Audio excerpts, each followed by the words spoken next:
99 hustles. 99 hustles.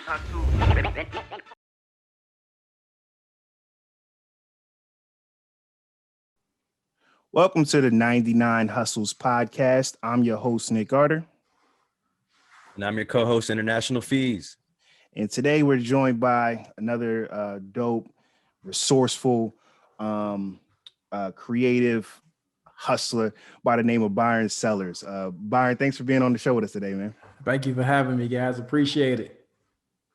No, I appreciate you being available. I know it's been a crazy start to 2021, but one thing we want to make sure we do is get this information out to the people.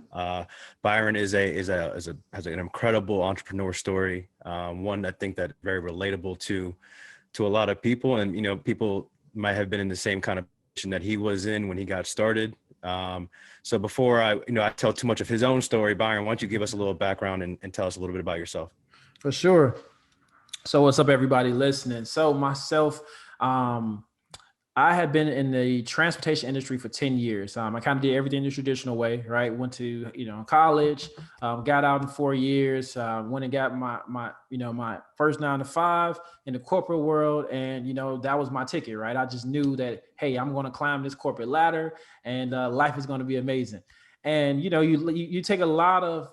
a lot within that, right? I tell people in that 10 years, I was fired from 4 different jobs. And, each time some of those hurt. And then after a while, you just kind of just had to realize like, these people aren't loyal to me. Yeah. And so I started kind of tapping in because I want to say about like 2015, things just wasn't adding up, right? I was making like $67,000 for the year, but I only maybe had like $200 every 2 weeks to my name. And I was paying nothing but debt. Of course, I'm paying my student loans. I'm paying high credit card bills because, I want to keep up. I want to go out. I want to get nice stuff. But now I'm kind of stuck. So I went through a phase where it was just like kind of, I remember my first, I forgot who it was, but it was just like, look around your friends and add up your salary. And that's pretty much your net worth. And everybody around me was making like less than like 40,000. And here I am, what I made. And yeah. I'm just like, nah, it's time for a change. And man, that's when I really started diving into more so personal development. I read my first book, Peter Vogel's 6 Months to 6 Figures, tapped into Tim Ferriss, right? The 4-hour work week. Yep. I'm really starting to tap in. And then of course I get introduced to Rich Dad, Poor Dad from one of the drivers that I manage. And I'm gonna give a really quick story on that. He saw me looking on Redfin for properties and he's like, he's like, you want to get real estate? I'm like, yeah. He's like, all right, you read Rich Dad, Poor Dad? I'm like, nope. Yep. He's like, you're not serious. So me again, I'm looking at him like, how you gonna tell me I'm your manager? Now I'm thinking I'm power tripping. So every day he saw me, he's like, you got that book yet? He's like, you're not serious. He's calling me out now. So I'm like, dude. So I finally ordered it probably 3 weeks later, and I get it, and it changed my life. It, once I saw that the quadrants and things, I'm just like, yo. Yeah. So now I'm already knowing I'm going to change the trajectory of my life. Like this job, I'm going to fire it before it fires me. Right. This is exactly what I know. And sure enough, again, I'm really becoming engulfed. I'm starting to really pay for my personal development. I entered a life coaching program because I'm like, I want to change lives. I just did not know what it was. And March 3rd, 2017, because I realized I was not that much engaged in work anymore, I was fired. That was like a wake-up call, right? Because before that, I was trying to get a multifamily property in Chicago. That didn't work out. Then I was fired. So that was my decision to say, you know what? I'm never going back. I don't care what it takes. I prayed every day to say, God, show me the worst that can happen because I know this is going to get me over the hump. And sure enough, the things that happened, I maxed up my credit. My credit dropped from, a high 600 to, a low 500. Yeah. My car note, I ended up getting my car repo because I believed that much in my business that I lost it. Right. I end up even, I tried so many things because I was just hungry. Right. I was just so hungry. And, after a while, after those like that first 9 months, it was just like, oh man, you can't throw nothing in my way, right? Because now I've been hit while I was down so many times that it was just like, yo, the next thing is bound to work. And that happened to be mobile home investing. Let me ask you a question, Byron. So prior to picking up those books, like, were you like the entrepreneurial spirit, right? Because it's a frame of thinking, it's a way of approaching things. So prior to that, like, did you have any type of entrepreneurial like spirit, or was it was a complete, wake up call once you opened up those books? So I would say I was a hustler, right? You was a hustler, okay. I was a hustler, and Yeah, I'm gonna share this with y'all audience. Again, Okay. I'm way past that, but like, I just sell weed at work. So yeah. that was one thing. Man, Like, it's legal everywhere now. right? It's legal, right? Yep. So to me, it was like, I tried different things. But I was always scared to make the leap myself. Right? That paycheck was safe for me. Yeah. And I kind of had it, but I didn't really know what it took. And that right there was something that those books really opened up, and it really had me to think wealth versus just make some quick dollars. I want to make a few extra dollars. Yeah, and I mean, that's what we tell people all the time, man. The power of investing in yourself, right? And investing in that knowledge, from both the books and the leadership development program, those programs and those sort of things work. They pay off in the long run. And to go back to what I was just saying, and to just, as far as like changing your mindset and changing your approach in the way that you look at money, what I'm saying, in general. So you get to mobile home investing like that. That's like the most unique, random hustle ever. Like, how did you get led to mobile home investing? Man, so I became a heavy listener in podcasts, and I never wanted to let real estate go, and I would always be engulfed in real estate, and I would listen to the Bigger Pockets platform. Bigger Pockets, okay. Yeah, and they had a podcast that day happened to be on mobile home investing, and I was listening to it, and I was intrigued, and maybe probably within the first like 15 minutes, I was driving Lyft. Right, I was driving Lyft, and I always have my passengers listen to podcasts with me, and they was just like, "Can you turn that off? We want to listen to some music." So I'm like, yeah. All right, let me switch it. And some told me, I was like, let me send this to Sharnice. Let me send this boy to Sharnice, because I just think that she needs to hear this. I sent that to her when I came home. I had never seen her that excited about anything. Oh, wow. And kind of for her background, like she was this transition for her. She was thinking about going back to work, right? Because she had got laid off from her job as well. And we're going app crazy. And that was the first thing that sparked her to say, Byron, I think this is it, Byron. And I was like, okay, babe, let's go then. Like, I ain't got nothing to lose. I've been taking L's. If you think this is it, then let's get it. Yeah. And so there it is right there. So that moment you guys got started, there's an interesting story along with that, right? Is in order to get that initial capital, you guys took out a high interest loan. Can you talk a little bit about that? Yeah. So, for us, man, we're doing our due diligence, and we start seeing so many homes like 5,000, 2,000, 3,000. We're like, oh man, but we didn't have the capital. So like, where are we gonna get this money from? And we first tried our banks. Of course, our banks told us no. And, it's just like, okay, where can we get it? And we just start online. And, all these, Sharnice found all of these, of course, Lending Tree, Lending Club, all these personal loans. And we didn't even care about the high end. We just like, how much we need. And we were just like, yo, like, we think we could do something with 10. So we took out 10K, right? The interest rate was 24%. Woo. And Sharnice co-signed for me on that one. Oh, man. That's what got us started. Love. Yeah, that's love for real. And all right, so you guys got the capital, you got the the spark of inspiration. From there, I imagine you had to begin the research and looking for the property. How was that going out to like look for your first deal and close your first deal? Like, did it click in right away for you guys? No, so our first deal, our first deal took about 3 months and a half, right? Okay. We dug into it, and when I tell you, but we became relentless in it, because we hit the road. Like, we're in Chicago, we drove all the way down to Cincinnati. We was all over Northwest Indiana, parts of Indiana. We were all over central Illinois. Like we were nonstop. We hit the phones. We were doing nothing but cold calling parks, right? And for your listeners, I'm gonna tell you guys, here's a hack. You type in Google Maps and then you type in mobile home parks, and all of this list of every mobile home park that you can literally take your mouse, all of this opportunity popped up. Yeah. And so we just started hammering the phones. We were getting so many no's. People were like, no, we don't do that. And we were just relentless, right? It was two of us. So we was like, we can hammer things out.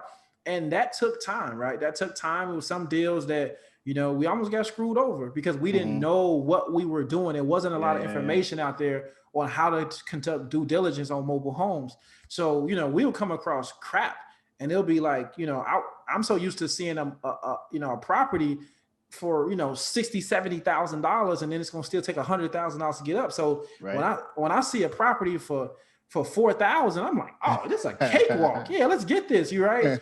But then not understanding that mobile homes, that I can come across something even cheaper and be able to add value to it at a lower price. And so it took 3 months and a half, and we found our first deals was, amazing, man. Man, so mobile homes. That was my understanding. So, okay, so I found out about mobile home investing, by just looking up, constantly trying to like find new hustles and new creative avenues. What I will tell you, number one is, so I was looking at this list. I found mobile home investing. I'm like, okay, that's interesting. Byron, I got to tell you, I couldn't look up anything mobile investing and you not pop up. Like, you guys are definitely the authorities in that space. And it's interesting to hear that about those initial trials and like getting started and figuring it out. I think I could speak for Fees also. Both of us are still kind of like trying to learn. The way I'm understanding right now is like it's kind of like real estate. It's like somewhere between investing in real estate and a property with the prices of like purchasing a used car. Does that make sense? And you mentioned earlier about the mobile parks. So are you guys looking at full parks, or are you guys looking at like individual like vehicles? Yeah. So no, definitely. I love how you gave that example, like a used car. And really, flipping a mobile home is just like flipping a used car. The difference is you want to make it clean, safe, and functional for your buyer, right? But used cars, you may just put it to a nice detail and make sure you get some car maintenance, right? So it is on the same lines, right? Same thing at title, the bill of sale, it is on those lines, but now you're just providing affordable housing. And to answer the question, we've been blessed, man. We've been doing this. We started in 2018. And we've graduated. We've been blessed in 2020, man. We went ahead and locked down 4 mobile home communities. So we have a total of 272 units. Wow. You guys picked up the whole community. Now, just for, I guess, when you were working your job, better understanding, no way you could have saw that coming. Right. Especially, not to say that you don't have any experience with mobile homes. I mean, obviously we don't know what your background necessarily is, but it just seems like something that isn't the most accessible thing for someone that's, doesn't come from that lifestyle. Like, how do you even start going around looking for these parks, or even just one-off homes? It's wow. That's that's a lot. It's really a lot to take in. You're learning a whole new world. Like that's what it's like. That's the craziest thing to me, man. But the world's right in front of us. I mean, we've gone by. I mean, who hasn't driven by a trailer park? Yeah. For instance, me and Nick went to state schools up in Pennsylvania. And I know for a fact we lived right next to them. There was plenty of mobile homes like on the way to campus. Yeah, for sure. No, that's dope, man. And that's funny thing. Oh, go ahead. No, I was just gonna say. So, I know you kind of got inspiration from like listening to podcasts to kind of get your foot in the door. Were there other agencies out there that you kind of like looked at to kind of use to maybe like build like your business after? So I think most of that kind of came just through meeting more people in the industry, because when we came in, we didn't nobody looked like us, for one, that when we came in this industry, right? And you're like, I'm the only one in here with a mask on. Facts. But I think that Walk into Walmart. man, seriously. And I think for them at the time when I came in, I had like locks. And I had I call them in Chicago. I had them Chicago locks, right? My locks was probably like this little, like the little cheap drill locks. The drill locks. That's what I had. You know what I'm saying? And so, but it was shocking because most people took us with open arms. Like, what are you trying to do? Oh, wow! And they would be taken back. Like, okay, when it's like they were more willing to help us, and we learned so much just from park owners, park managers. Wow. Themselves was just pouring into us because it was like, yo, these kids, I can tell they talk different. Right, they look different, and they got some edge behind them. And we might as well give them the game because they hungry. So we, a lot of people start to begin to help us, and that's how we really did. And I'm just a big data person, so everything I take notes. Like and when somebody's talking to me, I'll pull out my phone and I'll pull out my notes, and I'm like, okay, hold on, can you say that again? And I'm just taking down notes. And then what really sparked us was the mobile homes that we got. The lot rent, and for everybody not knowing what lot rent is, so mobile home parks are pretty much like a huge parking lot, right? And the reason why I say that because for every house that's in the mobile home community, they pay a monthly lot fee. Okay, so that's how the owner makes his money. So for us, we noticed the lot rent was $575. They had over 600 units. So when Sharnice was at, we was like, yo, we like these homes, but if you do the math, they getting $575 per unit, and then 600 plus units. No, baby. Wow. We gonna own these parks. That's what we got to do. So that was the goal from the beginning, right? We knew we had to work our way up. Let's get acclimated with the homes, and so that became the goal. So we spoke that into existence every day. Like, we're gonna get a park, but we're going to do deals, right? And then eventually, right? It switched. Like, man, every time we told people mobile home investing, they'd be like, what? Like trailers? Like 8 Mile? Like, is that what you're talking about? Right? And we like, yeah. And that would spark curiosity. So it was like, you know what? We got to teach our people this because, we didn't see anybody who looked like us. And we're just like, yo, not only we're going to share this, but we're going to show people on our journey what this looks like. Now, through that journey, did you find yourself learning maybe, because like, for instance, when you mentioned when you first got into it, you realized no one really looked like you. Were you nervous at all that you weren't going to be accepted, or it was going to be even harder to get that information just because you're kind of hesitant? You're like, why would they help me out? Like, you know what I mean? Did you find yourself thinking like, or did you come to a point where you're like, damn, there's people out there just want to help regardless of what they look like? Yeah. No, you know what though? I will say what helped me. I had a life coach before I even got into that. And one key thing that helped me to realize was it's all about energies, right? And a lot of times we can use the excuse of skin color, and I'm already going into with a negative, with a mindset, right? I'm already blocking down possibility. So for me, it was once I started approaching people.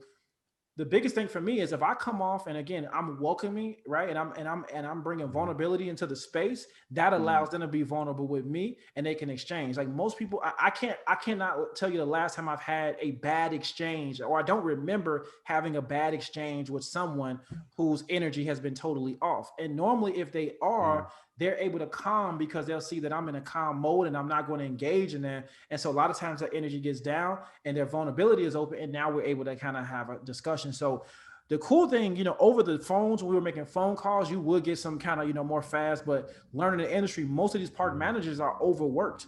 So that explained later on down the line, but no, we went into it, and I'll be real, like for me and my girl, like we from Chicago, so we ain't scared of nothing. So we like, yeah, we coming down, we coming to their hood. You know what I'm saying? It is what it is. Come on, what's up? Let's talk money green, baby. Yeah. Indeed. And you said the goal from the beginning was just to flip, was to have one, get another one, and then another one, and then eventually have an entire park. Yeah. And that's really, that's the same, that mirrors real estate so much, because I guess it is a form of real estate. Now you guys also have courses and you teach others how to do the same. What would you say somebody just now, like just signing up for your course, just getting in the game, what's like the biggest misconception that they might have about it starting out? Like, that you have to like recalibrate expectations. Break down that barrier. Yeah. So I think for one, a lot of times they see the success stories and they don't understand there's still work involved. Yeah, for Right. sure. This is an industry where it is becoming, where you can have, you can do it virtually. So it is becoming that, but it's kind of a prehistoric industry. A lot of people it wasn't shared. There wasn't a lot of information on there. And so it is work. It is going to take time. And so the one thing I tell people is, if you can carve out, possibly, because most mobile home parks are in rural areas. So it does require driving, right? If you're not up, if you're not near one, it does require, and if it is a mobile home park in your city, it's going to be, not to say overpriced, but the prices are higher than what you'll see in rural areas. So the biggest thing is just, you got to be willing to go out and get your hands dirty, right? It's going to take some time. You're buying mobile homes that are, 1980, 1985, they're 30 plus years old at times, right? So you may find some underlying things, just like in a, regular single family house or multifamily unit, right? You got to be aware of things. And then I tell people the biggest thing is, you definitely just want to be aware of major things. So if you find a mobile home, roofing, that can cost you more money. Plumbing, right? Roofing, a brand new roof can cost you upwards to 8 to 10K.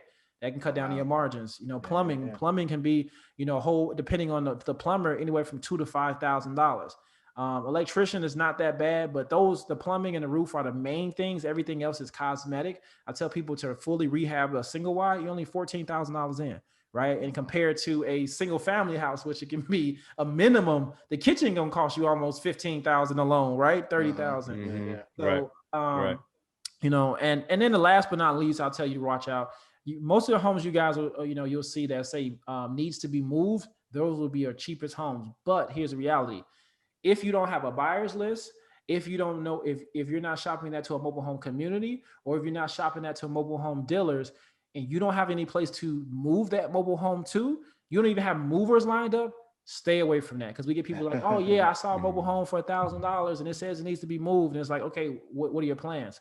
Where are you gonna move it to? Exactly. I just saw it was cheap. And it's like, okay, so now you're gonna buy it. Now the owner's gonna be, on your heels to move this home, and you got to try to figure things out. And that can be definitely can cost you some money. And so you guys now, did you have? My bad, Fees. I think there's Go ahead, Nick. I'll edit that out. So Byron, do you guys have like properties not only in Illinois, obviously, right? Are you're all over the place? Yeah, so we started. We started in Illinois, then we ventured out to Indiana, and our mobile home communities are actually in PA. So we have, we have some in Pitt and Greensburg, PA. Oh wow! Okay, wow, that's all over the place, man. Is that difficult to manage? I was gonna say Pitt. That's close to where Nick went to school. Oh, nice. You know what? So the cool thing I tell people: so when you buy a mobile home community, you're buying a business. And that's the biggest thing you should look for, right? We didn't want to buy something, invest in something that we had to be built from the ground up. We wanted something that was already operating, where we can find the gaps and then fill those and make sure it runs itself.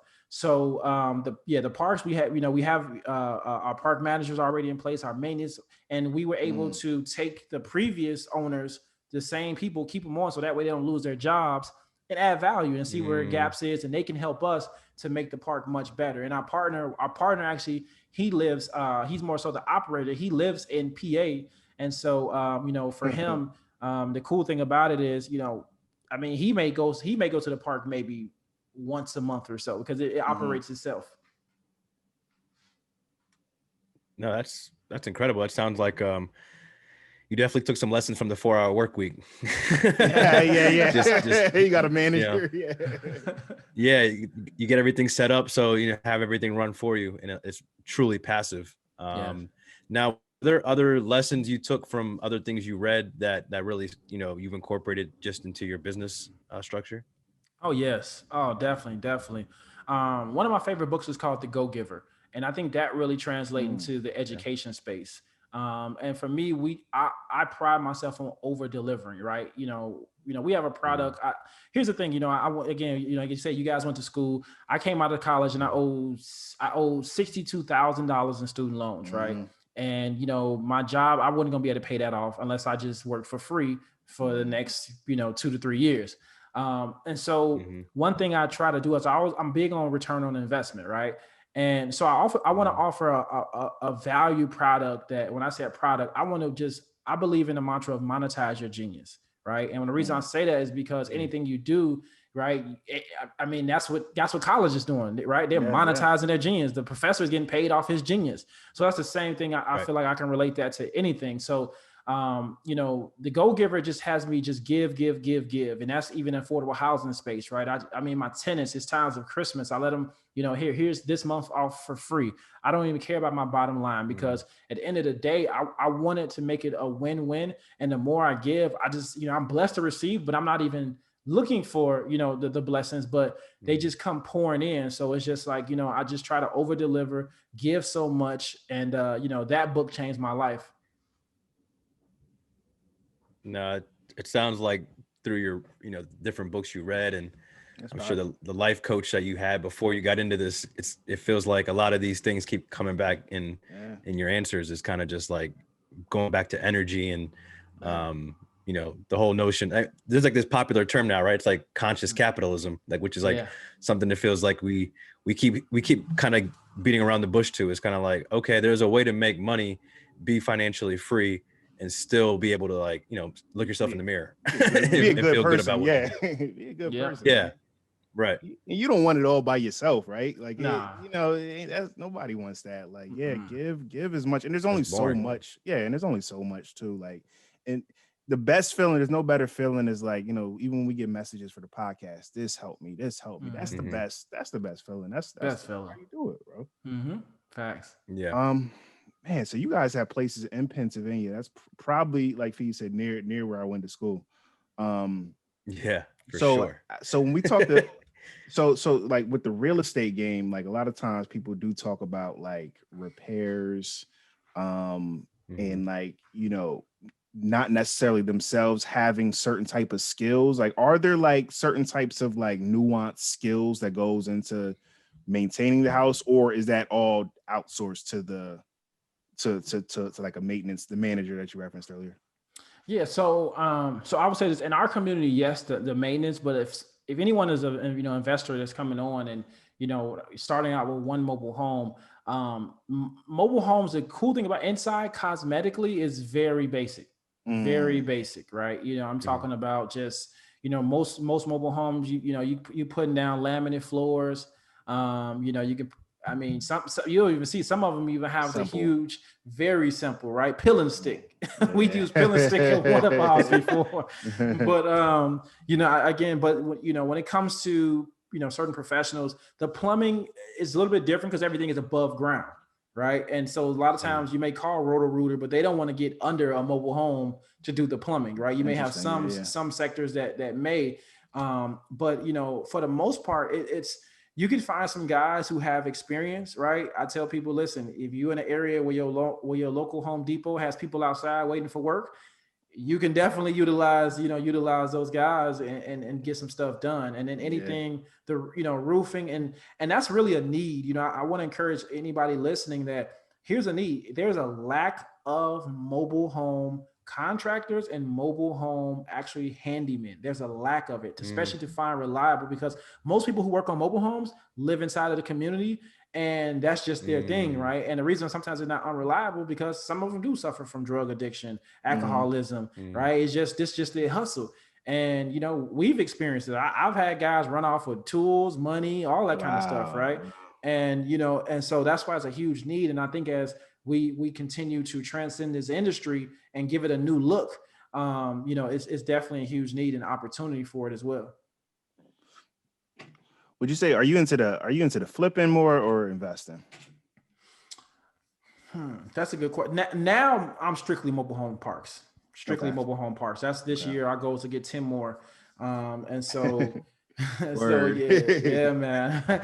And so, that's another, I love it because it's like I'm a beginner in it, right? Even though we had our deals, the good thing about those deals, we were able to be passive investors in that and still learn from the relationship we have from our partner, right? Now this is us, is like, no, we're going to quarterback these deals and we're going to, build all the relationships with the banks. You know what I mean? We're going to make sure, when we go do our due diligence, we see every nook and cranny of it. So that way, at the end of the day, once for us, we're going to teach people how to get mobile home parks, right? We're already in a lane where we're offering information, but we want to document it so we can say, hey, listen, now this is a whole nother sector. This is a multi-billion-dollar sector that we need in on, and let's get it. That's inspirational, man. Like just the idea of, the first time you're hearing it and it's mobile home investment, you're like, how is there money in this? Yeah. And then you get into it, then you're like, oh, you realize, no, the money's actually in these lots. Oh, okay. The money's in owning these parks. Oh, so we're step by step, you're like, yeah, that's the whole idea, right? The whole the journey is really what the point of it is. There is no actual end goal. It's not destination. Like, all right, once I get to 10, I'm done, and I'm gonna, so we'll definitely have to have you back once you have your 10th. Sure, let's get it. And property done. So I do want to talk about. So you guys took out that $10,000 loan.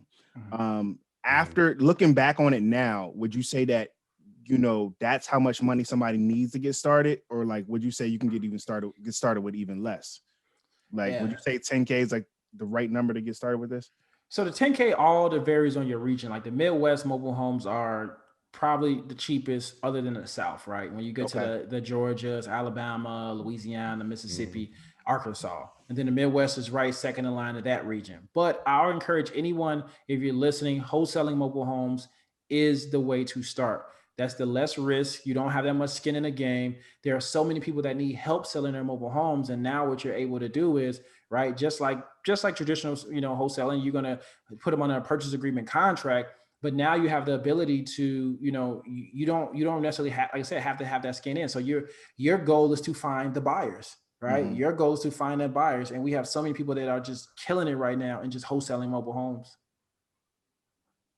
So would you say that it's wholesaling mobile homes is pretty much mirrors real estate wholesaling? Yep, but the beautiful thing about it, you need less contracts. Your purchase agreement is really the only contract you really need. I'm gonna give you guys, your listeners, some gems to close a mobile home wholesale. You just need a bill of sales, like just bill of sales, and whoever owns a home, they'll have their title of the home. That's it. It's just like selling a car. Just like selling cars. Yeah. Yeah, that's flipping crazy, cars. That's crazy. How are the tenants? Do you ever have any, come across any issues with that at all?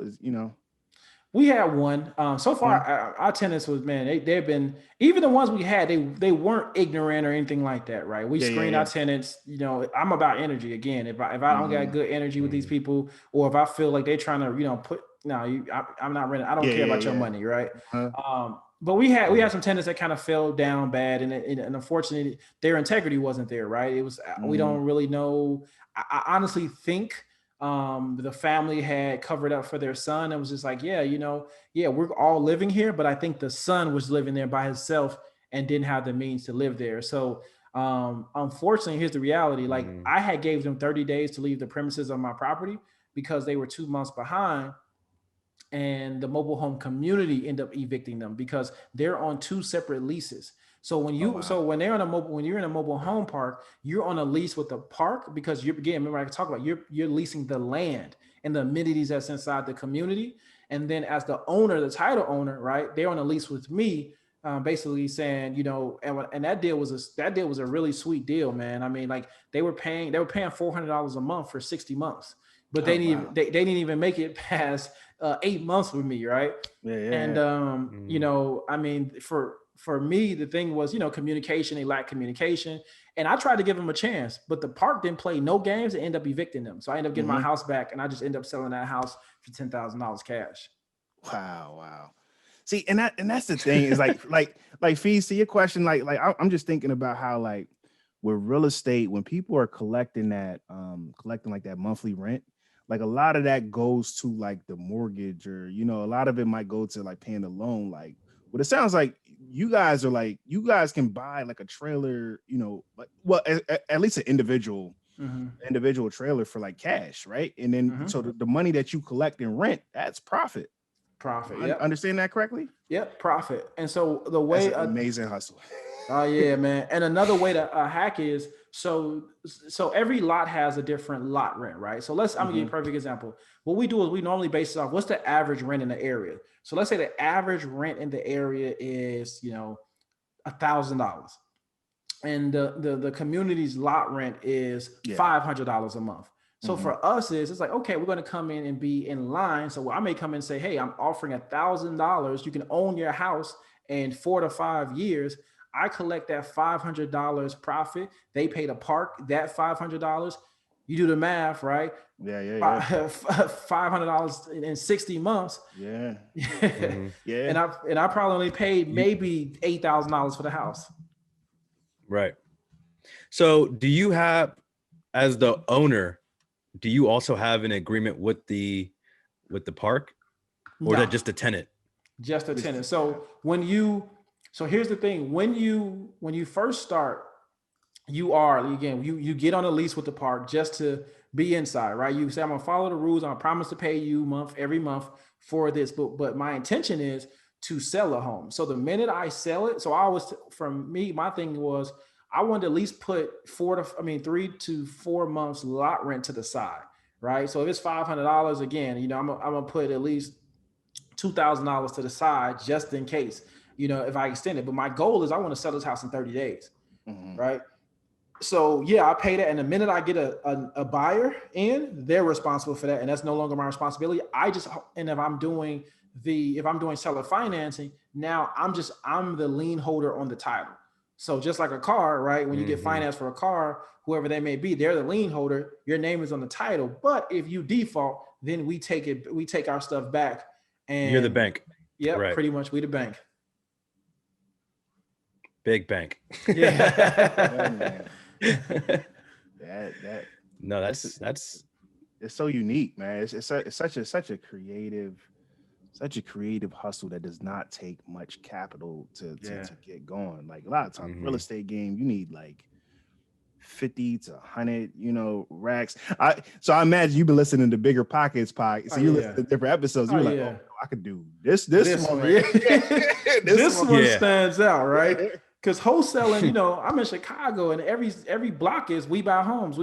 So yeah, a lot of people do it. Yeah, it wasn't really, you know, don't get me wrong, I knew I can get into it, but it just was like, yo, okay, I got to get in with the wolves. But then when I found this, it was like, it's wide open. At the time when we started, it was only like 10 other investors in Illinois. Wow.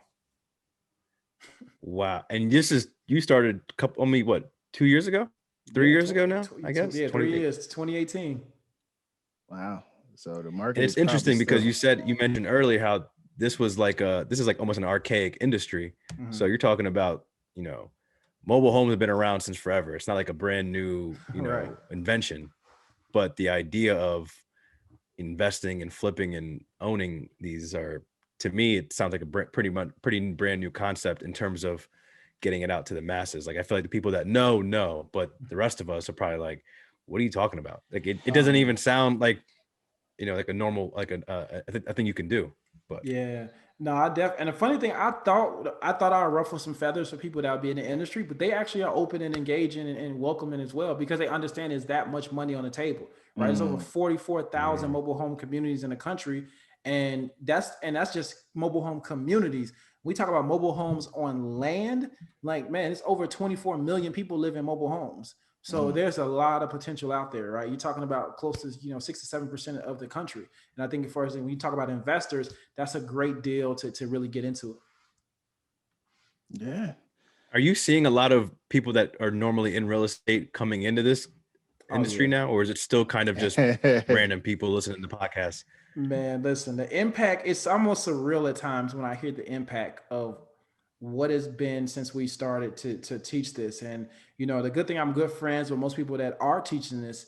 And, you know, like for example, I was just in Georgia last weekend, and to drive and see We Buy Mobile Home signs. It's like, yo, they got that from us. Like that was crazy, and I mean, yeah, they killing it, man. I told you, man. You guys like a proud dad. you guys are everywhere, man. I mean, mobile home investing. Even when I would find like other interviews on like, I'm like, okay, let me see, there's somebody new. It would be like you guys getting interviewed. And I was like, wow, definitely like in that space, you guys are the experts, man. And it's a pleasure for us to sit and hear this game. Because like I said, for me, this is like something I've never even, I wouldn't even thought about. You know what I mean? Right. But it makes a lot of sense, and it makes sense for somebody who's been thinking about real estate, but might not want to make that crazy of a leap. They can kind of get started with the mobile home game. Now I touched on it briefly. You guys offer courses, correct? And that's on the website. Can you talk a little bit about like, the teaching aspect of what it is that you do now?